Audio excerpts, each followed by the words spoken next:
A paz do Senhor para todos. Aqui quem vos fala é o evangelista Neurislan Pereira. E hoje nós estaremos dando continuidade ao nosso estudo da Palavra de Deus na lição de número 5, Conselhos valiosos para a vida cristã em família. Nós vamos falar um pouco sobre a questão da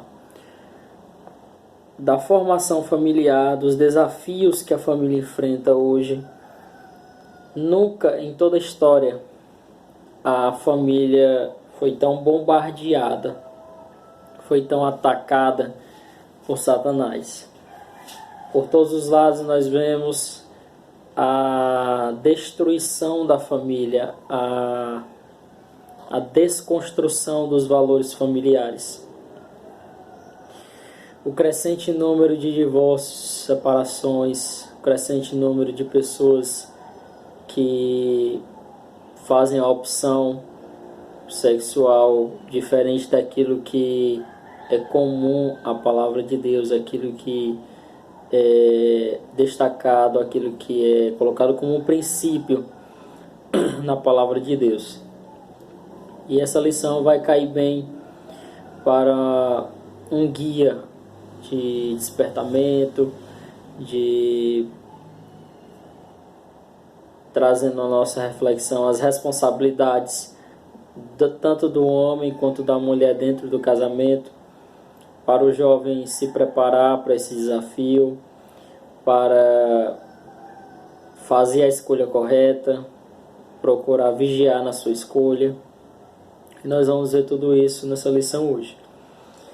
O texto do dia vai dizer o seguinte: portanto deixará o varão seu pai e a sua mãe, e apegar-se-á a sua mulher, e serão ambos uma carne. Gênesis capítulo 2, versículo 24. A síntese diz o seguinte: o matrimônio feliz e duradouro é aquele no qual os cônjuges compreendem seus respectivos papéis e responsabilidades à luz da Bíblia, respeitando-se mutuamente. Nós vamos entender nessa lição, compreender nessa lição, que tanto o homem quanto a mulher têm as suas responsabilidades dentro do casamento.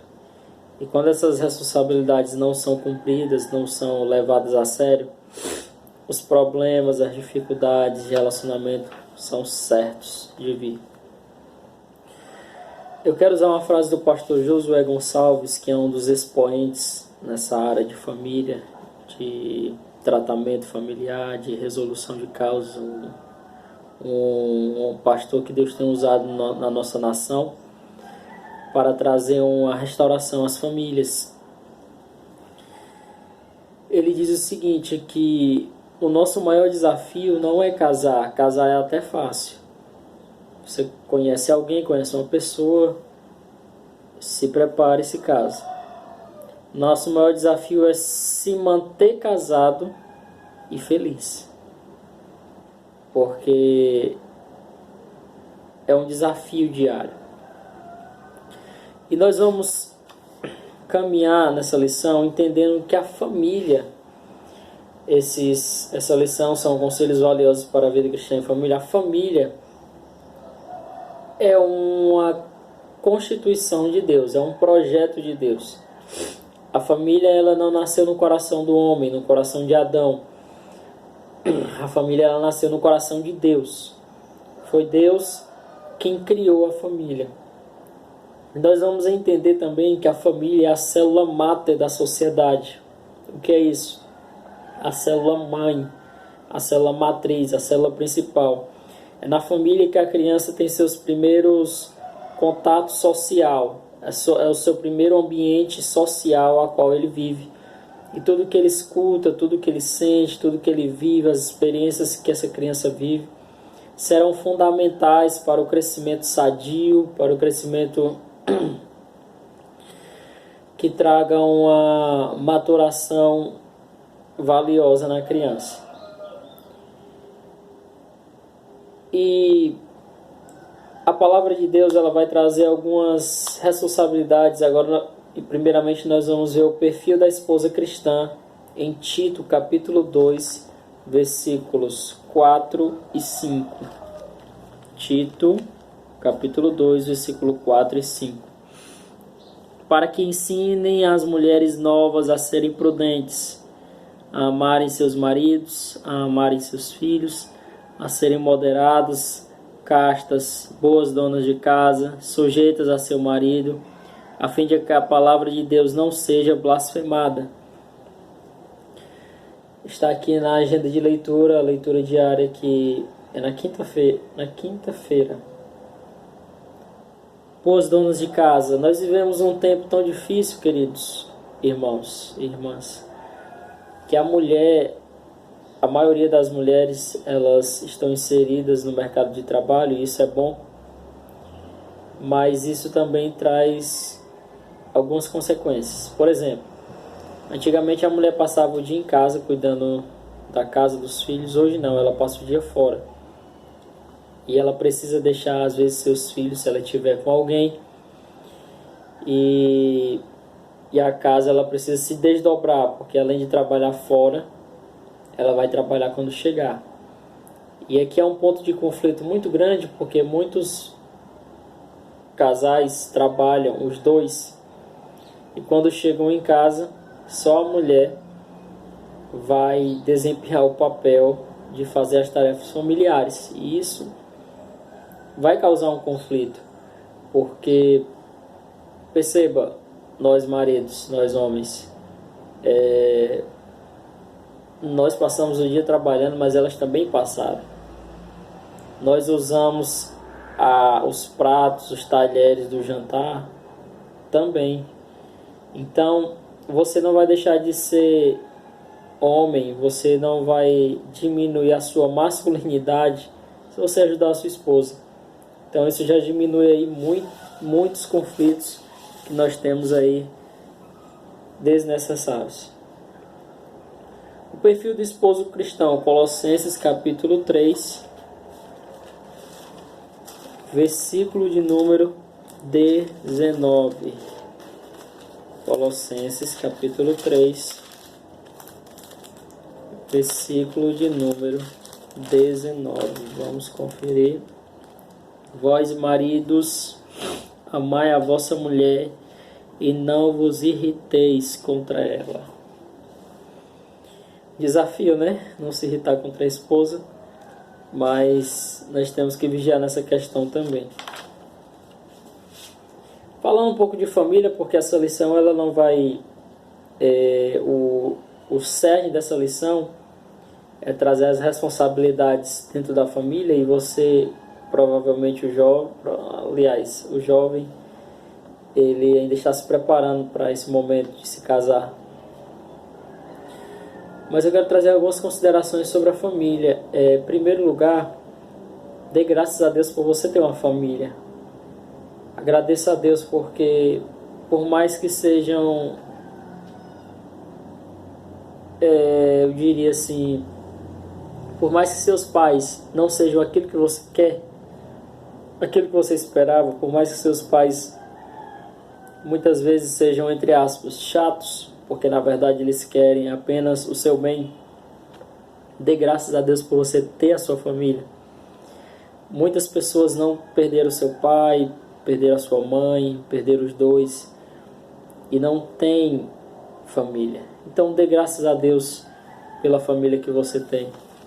Eu quero dizer que a família, Deus ama tanto a família. Deus, Ele criou essa instituição para que o ser humano não ficasse sozinho. Foi uma das palavras que Deus falou quando Ele disse: não é bom que o homem esteja sozinho. Far-lhe-ei uma adjuntora, far-lhe-ei uma auxiliadora. E foi isso que Deus fez na vida do primeiro casal. No Salmo 127 vai dizer o seguinte: 128, aliás. Bem-aventurado aquele que teme ao Senhor e anda nos seus caminhos, pois comerás do trabalho das tuas mãos e feliz serás e te irá bem. Versículo de número 3. A tua mulher será como a videira frutífera aos lados da tua casa, os teus filhos como plantas de oliveira à roda da tua mesa. Eis que assim será abençoado o homem que teme ao Senhor. Então uma família ela precisa ter Deus. Uma família ela precisa ter a presença de Deus. Acho que você já conseguiu perceber que algumas casas que a gente entra, a gente sente um clima tão bom, um clima tão agradável, é porque Deus está presente naquela casa. Deus é um convidado de honra daquela família. Ao passo que tem lugares que nós chegamos que o ambiente é carregado, o ambiente é pesado. É uma família que não prioriza o culto doméstico, não prioriza a presença de Deus, não coloca Deus em primeiro lugar. O ponto 1 vai dizer o seguinte: a conduta da mulher cristã, a submissão da esposa cristã. Quando nós ouvimos essa palavra submissão, nós temos que entender que ela é uma junção de duas palavras, sub, debaixo, e missão. O homem tem uma missão principal, que é ser o provedor, protetor, o cabeça da família. E a mulher está debaixo dessa missão, ela está submissa a essa missão. Ela vai amparar, ela vai auxiliar, ela vai ajudar o homem a conquistar esse objetivo, cumprir esse propósito de Deus. Entenda que quando a mulher ela é submissa ao seu esposo, ela não está se diminuindo, pelo contrário, ela está cumprindo um papel dado por Deus. E aqui nós temos que entender que o cristianismo ele foi responsável por elevar a mulher à condição de igualdade e dignidade social. Em algumas sociedades, culturas antigas, elas ocupavam posição de inferioridade. Perceba que até mesmo nos tempos de Jesus, as mulheres, poucas delas tinham seus nomes citados, certa mulher e outras mais. E Jesus veio dar essa dignidade para a mulher. Jesus veio trazer um valor real para a mulher como imagem e semelhança de Deus também. E nós vamos entender que a mulher e o homem, nenhum é maior ou menor, apenas tem um propósito diferente. O homem como o protetor, o provedor, a mulher como para auxiliar nessa árdua missão. Ganhando esposo não crente. Pedro percebeu que muitas mulheres começaram a se converter ao evangelho e seus maridos não eram crentes. Então o que acontece? Pedro vai dar uma exortação na palavra de Deus, dizendo que sede sujeitos ao vosso próprio marido, para que também, se algum não obedece à palavra, pelo procedimento de sua mulher, seja ganho sem palavra. Perceba que Pedro ele vai trazer uma palavra muito rica aqui. Pedro está dizendo, olha, vocês não precisam falar muito. Vocês não precisam pregar a palavra de Deus dia e noite, incessantemente. Preguem pelo testemunho de vocês. Em outras palavras, Pedro está dizendo, seja uma boa dona de casa, seja respeitosa, não seja respondona, seja submissa ao seu marido, honre ele, cuide da roupa dele, da alimentação dele. Faça o que você puder fazer para mostrar para o seu marido que você é uma mulher sábia, que você é uma mulher prudente. E você vai ganhar ele sem palavra. Porque o nosso testemunho ele fala muito mais alto do que as nossas palavras. Amém? Ponto 2. A verdadeira beleza. O autor vai colocar o seguinte: o crescimento da indústria cosmética e dos acessórios de embelezamento mostram a devoção excessiva das pessoas em busca da aparência e do corpo ideal. Hoje, com o advento da internet, das mídias sociais, nós percebemos a necessidade neurótica das pessoas de estar sempre aparecendo, de estar sempre buscando o corpo ideal, buscando uma beleza que muitas vezes ela é construída, ela não é natural. E Pedro ele vai colocar o seguinte, que a verdadeira beleza da mulher não está no frisado dos cabelos, não está nos acessórios, não está nas joias de ouro, nem na compostura das vestes, está no espírito manso e quieto diante de Deus, que tem grande valor, porque assim se comportaram as mulheres de Deus. Agora perceba, não significa que a mulher cristã deva se descuidar da sua aparência e vestuário. Tudo na vida é equilíbrio. A mulher ela não pode colocar o foco dela apenas na aparência, fisicamente, o estereótipo, e sim o espiritual. Porém, ela não deve deixar de lado também o cuidar do cabelo, cuidar da alimentação, até porque o nosso corpo é o templo do Espírito Santo, precisa ser cuidado, ser zelado. Então, mulheres, sejam sábias, sejam equilibradas. É possível ser elegante sem precisar ser vulgar. A beleza ela passa. A Bíblia diz que a beleza, vã é a beleza, ou seja, ela passa. Quantas meninas hoje são bonitas, uma boa aparência, um corpo bonito, mas daqui a um tempo, quando você vai ver, e nós vemos isso na experiência, estão totalmente desfigurados do que eram, porque o cumprimento da palavra de Deus, vã é a beleza, vã é passageiro, e vai continuar dizendo, enganosa é a graça, em Provérbios. Por que enganosa é a graça?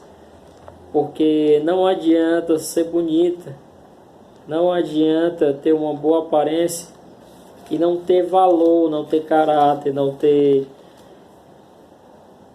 respeito pelo marido. Provérbios 31, versículo 10. Mulher virtuosa, quem a achará? O seu valor muito excede o de rubis. Versículo 30. Enganosa é a graça, e vaidade a formosura, passageiro. Mas a mulher que teme ao Senhor, essa será louvada. Então, o maior valor de uma mulher está no seu comportamento. E tem um texto de Provérbios também que vai dizer: como joia de ouro em focinho de porco é a mulher sem discrição. Joia de ouro, uma mulher bonita, uma mulher atraente, mas ela está sendo usada no focinho de porco quando ela não tem um comportamento adequado, quando ela é uma mulher imprudente, uma mulher tola, uma mulher sem sabedoria. Amém? Vamos concluir a lição? Agora, a conduta do homem cristão. O esposo e pai cristão deve governar sua casa com autoridade e não com autoritarismo. Autoridade é diferente de autoritarismo. Autoritarismo é ditador, impõe, não quer ouvir opiniões, é aquilo que ele acha e acabou. Isso causa um desgaste emocional muito grande. A autoridade, as pessoas vão respeitar a sua autoridade, porque você é um líder. E essa função Deus deu para nós, os homens. Coabitar com entendimento implica constante diálogo e comum acordo visando o bem-estar de toda a família. Concluindo a lição,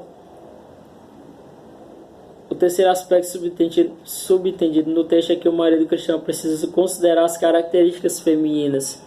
Os homens, nós temos que entender, nós precisamos entender, às vezes a gente não compreende, que as mulheres não pensam igual nós, elas são diferentes, elas têm uma estrutura emocional diferente. Eu recebo uma notícia e eu absorvo de forma mais racional. A mulher não, ela recebe a notícia, desce para o coração, e depois que desce para o coração fica difícil. Então cuidado, porque além do homem precisar ser o provedor material, ele precisa ser o provedor espiritual da sua esposa, o provedor emocional. Então, jovem, concluindo essa lição, cuidado com a pessoa que você escolher. Você tem a faca e o queijo na mão. Procure uma pessoa que te aproxima de Deus, uma pessoa que te leve para mais próximo de Deus.